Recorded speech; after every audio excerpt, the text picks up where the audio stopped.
So speaking of bubbles buying the top and kind of nothing changing, you have a historian type view of financial markets over a very long period, centuries of time, and I tend to agree with you that different players, same game. If you apply that to cryptocurrency, Bitcoin, digital assets, I think that many people would argue we're actually seeing different players, same game, on steroids. No question about that. And so, my disclaimer is what I know about crypto, Patrick O'Shaughnessy, my son, taught me.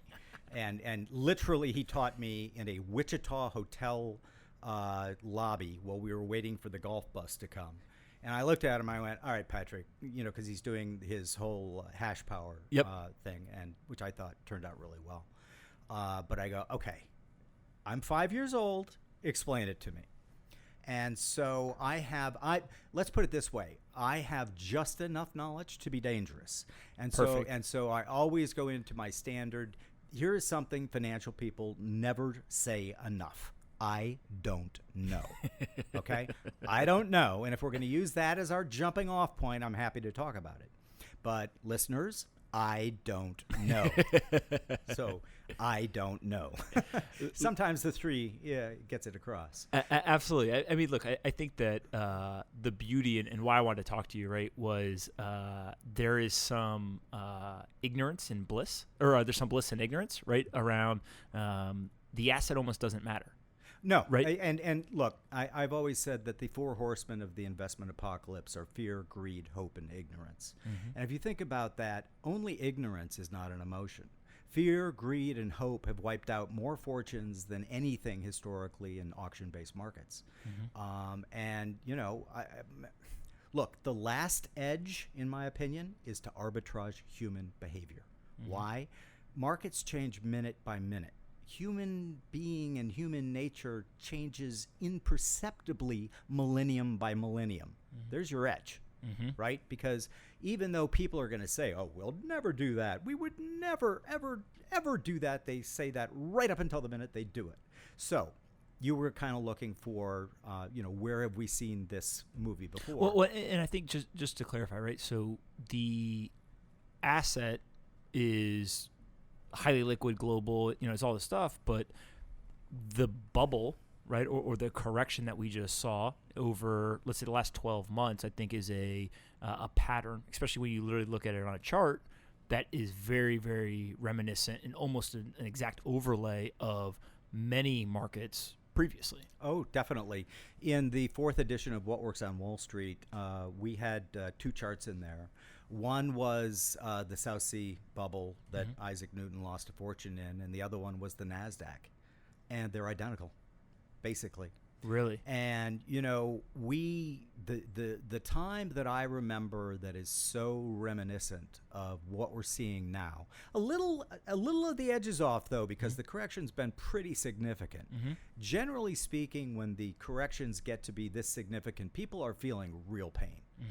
And so the ebullience and the enthusiasm definitely wanes.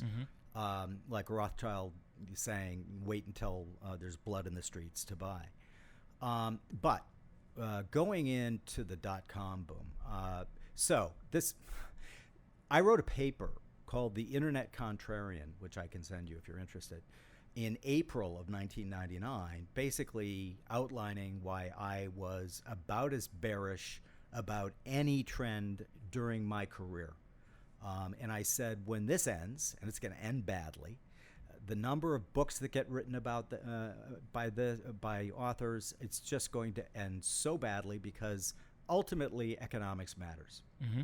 And then what did I do? I founded an internet company. Not too smart, this one. So it was a company called Netfolio. It was the first robo-advisor in 2000. And the valuation extremes were, it was crazy. It was literally crazy. And what happens, here's the guy who's talking about you've got to have rules governing your emotions. You cannot get excited about this. It's going to ruin you. It's going to ruin you.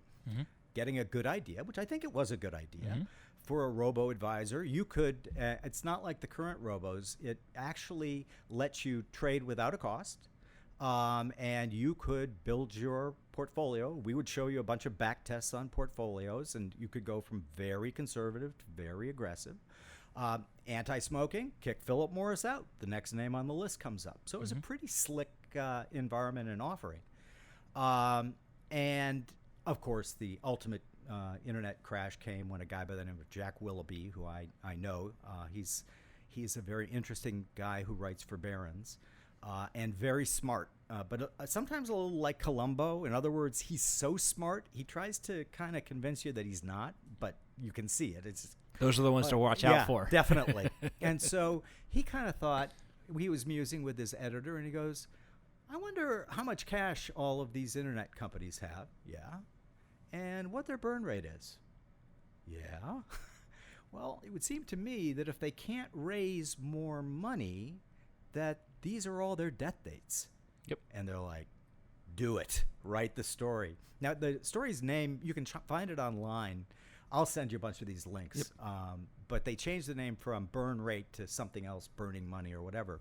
But that story literally took the internet down.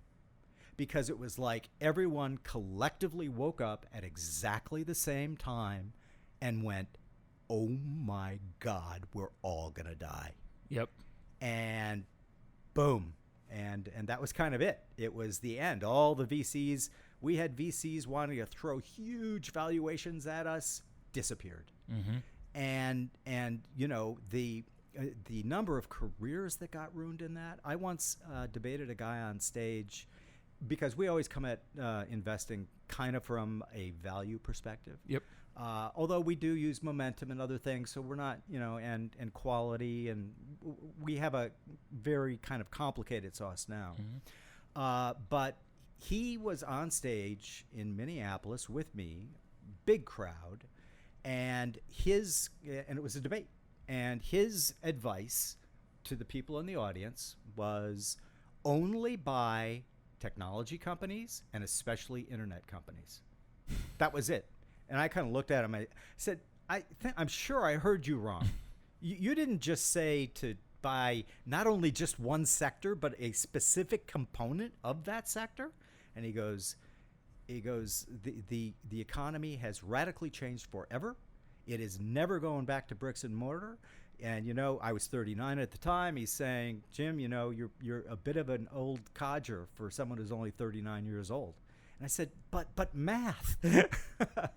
And things didn't go well. It's for all of those people. We like to say the pesky facts. Right? Yes, the pesky facts.